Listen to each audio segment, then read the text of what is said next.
This is a TNE production. Previously on Megatales. Yo, Nathan, I'm telling you, Holmes, man, we're losers. I say we gotta face the facts, man. We're never gonna get these girls, man. Well, we gotta think of something, like, scary. Girls love to be scared, and then they want guys to cuddle with. Scary. Scary, you say? Oh, I know what you boys can do if you're looking for something scary. Look. You should go over to Devil's Tower. Oh my god, this sucked. You guys are losers. Yeah, later, creeps.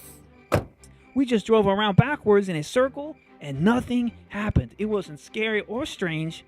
It was just weird. Guess you boys don't listen very well. I told you what's supposed to happen.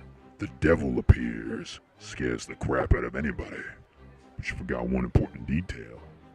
You guys weren't drunk. Chavo, get your phone. We gotta call those girls back right after we get drunk right now. I'm going with you to make sure tonight you boys get them gals. Quick, girls. Pound these beers as fast as you can. Just get in the car. We're going back to the tower. Oh, it's game time, boys. It's the devil. He's gonna appear before us right now and try to wreck this here car. Everybody, keep drinking. Don't let him read your thoughts. Surprise the kids! It's the devil!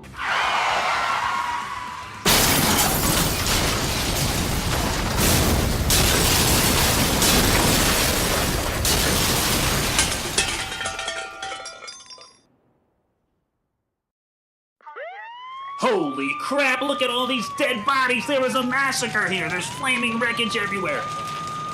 We shouldn't even be here. Call the coroner. All these people are dead! I didn't spill my beer. Nana Banana can play the piano, but all she can play is the Star Spangled Banner! I don't believe it! We got a live one here, fellas! Bring the stretcher! This guy's still alive! We got a live one! Johnson, grab the stretcher! Over here to Mackenzie!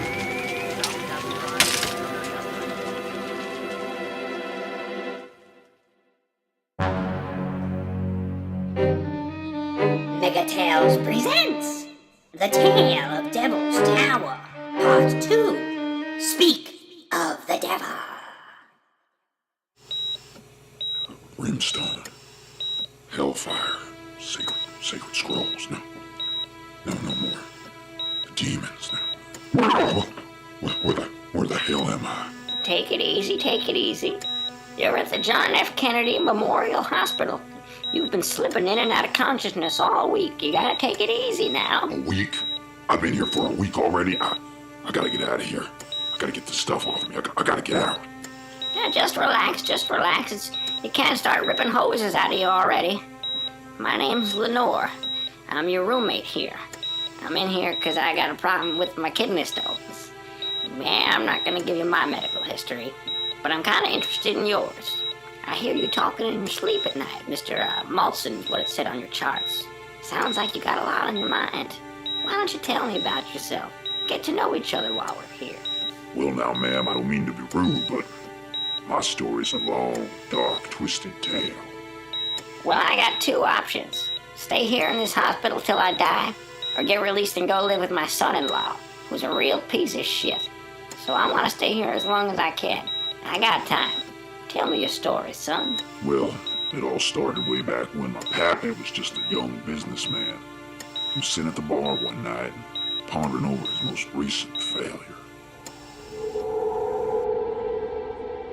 You got the envelope, Foster. Rip it open. Let's see if we made it this time. Come on, open it. Open it. Hold your horses, Potter. Let me open the letter. Shit shackles. Another rejection letter. We're never gonna break into the beef jerky industry. I just don't get it. Oh, you gotta be kidding me, Foster. I sunk all of my money into this one. You promised me everybody would be jerking these wieners. We spent all of our money getting these bovine wieners to make the jerky that nobody used, and it's washed up. I'm broke now, you hear me? You're cursed. You're the worst business partner I've ever had. I hope the devil drags you to hell. I'm out of here, and I ain't paying for these drinks, and you stay away from me and my family. Everything you touch turns to poop. I was so sure wiener jerky was gonna be the big one. I mean, all that extra wiener meat. Nobody eats it. Might as well jerk it into jerky. I wish there was a way to turn things around. how am I gonna feed my boy? He's sick of eating all that wiener jerky. Excuse me, friend. I couldn't help but overhear you falling out with your business partner there. My name's Lucifer, and I might have a business opportunity you'd love. Buy you a drink? Well, sure. I'm real down on my luck, and I failed with wiener jerky for the third time this year. I'd love to hear any ideas you have. I'd give my soul to fix all my problems. Well, that's an interesting proposition. You see, I have a recipe for the world's most delicious beef jerky, and I think I'd be willing to make a trade if you are. Well, I don't have much, just a few dollars on me, and just a bunch of rotten wiener jerky sitting in my basement. I don't have much to give you, but what are you willing to take? What do you want? Well, let's just say I can guarantee you this recipe will make you the world's most famous and richest beef jerkyman ever. Would you be willing to give up, let's say, anything for the fame and fortune and success? Best beef jerky. You ain't jerking me around, are you? I'm at the bottom of my rope here. They're gonna take my house away. Child services is gonna take my boy. My wife already left me. I'll give you anything I got, anything.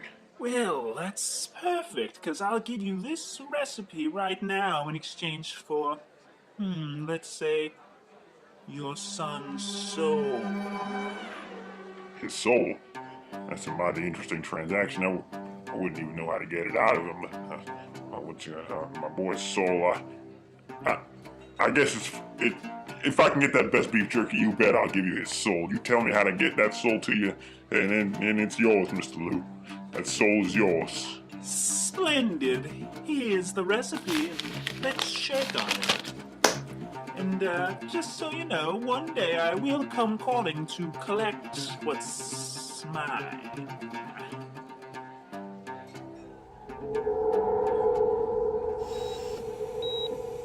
From that day on, Foster's Butt Jerky became the #1 name in jerky. You see, that recipe called for replacing the wiener meat with butt meat. Pretty soon everybody was eating ass, and they loved it. My pappy became real rich real quick. With that came money, success, fame. He was the world's most famous beef jerkyman. Can you name any others? Nope. He was on top. That is until my 6th birthday when Mr. Cipher came a-knocking.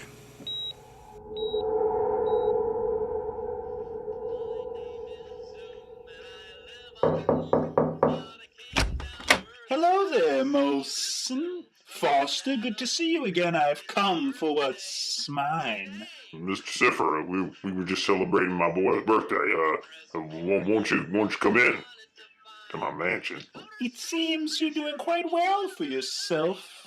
I clearly kept up my part of the bargain. Time for you to deliver what's mine. Boy, Moulson, remember a couple of years back I told you that story about Mr. Cipher, a business partner of mine? Well, he's here to collect. And I told you what he wanted. He wanted your soul.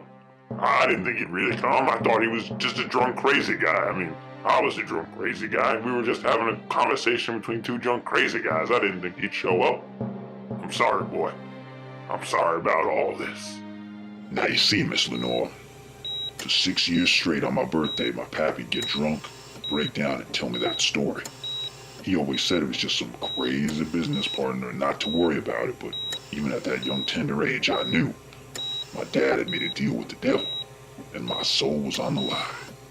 So when I was about 3, I started plotting, planning, thinking of a way I could outsmart that devil. If there's one thing I know, it's that the devil can't turn down a deal. Well, it seems like it's time to give the devil his due. Because you see, Mr. Cipher, I know who you are and what you are. And I'd like to make a deal with you, if you're not scared. Oh, I see how it is. Clever little boy, aren't you? Well, I'm not scared of anything or anyone. So what's your game? Well, growing up in this here house, one thing I learned is how to drink. So, What do you say, you, big bad Mr. Satan, takes on little old me in a drinking contest? First man to give up or pass out loses. Winner take all. My soul's mine if I win. My soul's all yours if you win. So the devil told me that he had my soul either way, and just for the fun of it, he would be able to outdrink a 6-year-old and keep my soul and embarrass me as well. So we started drinking, and we went shot for shot for 12 hours straight. That is until one of us finally got the upper hand. Isn't it past your bedtime, little man? I think you're starting to look a little blurry. Oh, I'm still going strong. Running with the devil ain't much for me. I've been drinking since the day I was born. As long as we got vodka in the house, I'm ready to keep on drinking. But you're starting to look a little green. Aren't you supposed to be red? I'm not as thick as you drunk I am, Moulson. Oh, how is this possible? I can't drink anymore. This is not... No, I've been using my hell powers to turn the vodka you pour into my shot glass to water. Shouldn't be drunk at all, but inside's burning, eyes blurry. What did you do? You cheated! You cheated! Sounds to me like you just confessed that you're the one who's been cheating. You see, I outsmarted you. On my 5th birthday, I figured you might show up. So I had a priest bless that there shot glass you've been drinking out of. So when you change that vodka into water, it immediately becomes holy water. And you've been chugging it for the past few hours. No wonder your insides are burning. And you just said, I can't drink anymore. So you give up, meaning I win. My soul's mine now, Mr. Devil Man. You can't outsmart me. I'm the devil! You fucker! Die! Wait, I can't kill you. You know what? You're right. You outsmarted me and your soul is safe. But your father's isn't. What's going on? Moulson, run! Oh no!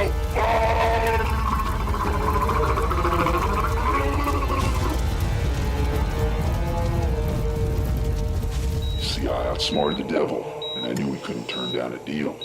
But I forgot one major thing. He's a sore loser. So while I saved my soul, I damned my father in the process.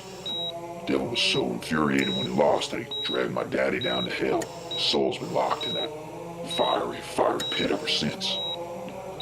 I spent the better part of 18 years going through scrolls, scriptures, ancient readings, with my friend Old Man Bart at a local bookstore, trying to find a way to free my pappy. And then one day we happened across a loophole.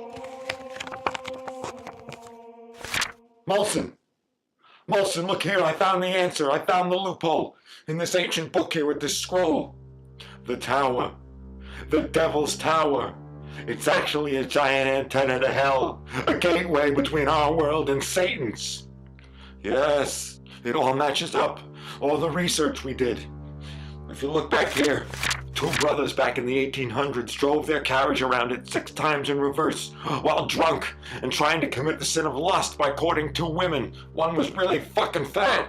Calm down, Old Man Bart. I know you hate large women. Finish reading. What else does it say? Well, they were traveling in reverse while committing a sin, and that's how they woke the devil. And look here, it says in the town chronicles, they had known that this tower was somehow an evil connection to Satan, so they buried saintly relics in the ground. So the brothers were lifted up on the ground in their carriage. You see, their feet weren't touching the ground. Moving backwards, no connection with the ground, committing a sin. They woke the devil, Moulson. You have to go back there and do these same things if you want to wake the devil and reclaim your father's soul. Unfortunately, there's another problem. The tower is locked. That's how you wake the devil. But he doesn't unlock the tower. Oh, geez, I gotta do more research, Moulson. I'm sorry. I don't know all the answers. That's good. You see, now I figured out where the doorway is. I just gotta unlock it. I need to go in there and grab back my daddy's soul, but there's a key. We read about this missing key. Wait a second. Look at this picture here. What? Read this ancient script underneath. You read Sanskrit, don't you? It's not Sanskrit. That's Beelzebarian, the devil's language. It says, Kula yama hono kona brilel serno moratani anomazio. Which translates to the devil's key. What the heck? The devil's key, what the heck? I don't know, Moulson. I need to get some bed or take a coffee. Drink a nap. Come on, old man boy. We spent hours poring over all these scrolls and writings. We're so close. Wait a sec, you sure that says what the heck? This picture here. The necklace the devil's wearing. Is that a key on the end? Is there any way that says around his neck? Oh shit, you're right. My finger was over that letter there. Yeah, that does say around your neck, you're right. Huh. Shit, sorry about that. Well, Lenore, that pretty much brings us to last week. I knew what I had to do, I just needed to do it. So I sat around the bar, had a couple drinks to get my nerve up when opportunity fell into my lap.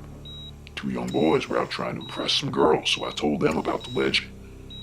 They willingly let me hop in the car, and all 4 of us, well, 5 of us including me, went driving around the tower backwards. The devil appeared. That's when that horrible, horrible crash took place. I was the only survivor.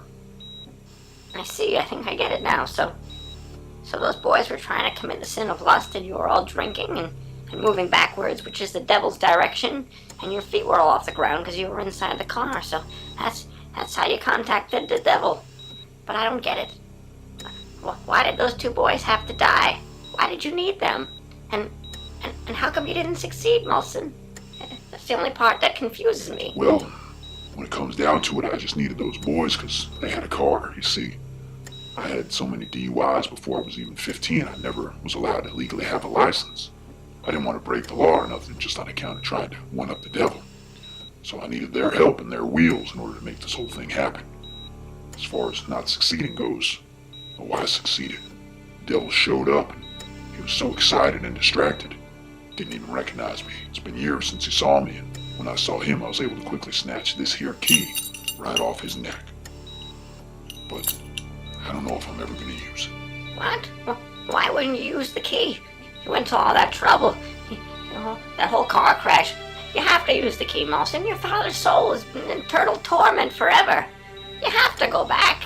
I don't think you understand. You see, I spent my whole life trying to one-up the devil, obsessing about it, researching, hurting people. Everyone around me, I pushed them away, and then I killed those 4 kids, those 2 boys and those 2 girls they're trying to impress, all on account of my own selfish needs. Maybe it's time I moved on, got a real job, stop hunting demons, do something productive for society, have a life of my own. No, I don't believe that bullshit for a minute. People have to make sacrifices to succeed, and you're not just doing this for your father, you're doing this to souls of all those who are burning in hell on account of the devil's cheating them. This isn't about just you or your father anymore, Moulson. This is about all of us who get cheated by the devil. You gotta go back, Moulson. You gotta go back and do it for all of us. I don't want my soul to burn in hell one day. You gotta free all of us. For all of us. Here, take this 6-pack of beer I've been keeping in my bedpan. Chug it. Chug it. Find a way to get back to that tower and free your dad's soul. I don't know. Let me just wet my whistle real quick. That's pretty good. It's been a week since I had a beer. Maybe you're right. I reckon the selfish thing to do at this point would be give up. All those people lost their lives. Everything I've been through is for this moment. Well, I'm gonna take these 3 beers left because I just chugged 3 of them. I'm gonna unplug all this crap off me. I'm gonna thank you for your time and your motivation because you set me straight. And now Moulson is headed back to hell. That's it, Moulson, that a boy. Go, free your father's soul. The souls of those 2 nerds and those 2 girls they were with. Help them all, Moulson. I believe in you.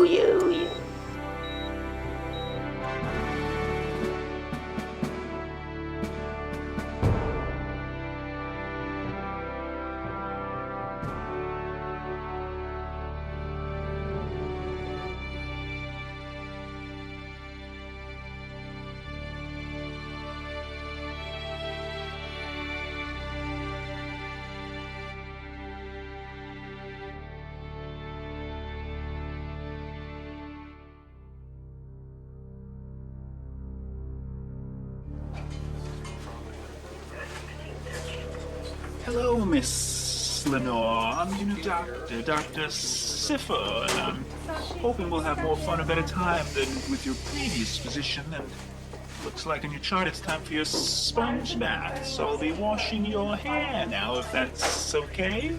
Wait, did you say Dr. Siffer? What happened to Dr. Pfeiffer? Wait a minute. Oh, jeez! Where is the evil rat? Where's Moulson? I know he was here and he took something that belongs to me. Where is he? Tell me. I'm not telling you anything, Old Scratch. I'm not telling you anything. Then it's time to die, you old ass bitch. I'm the devil.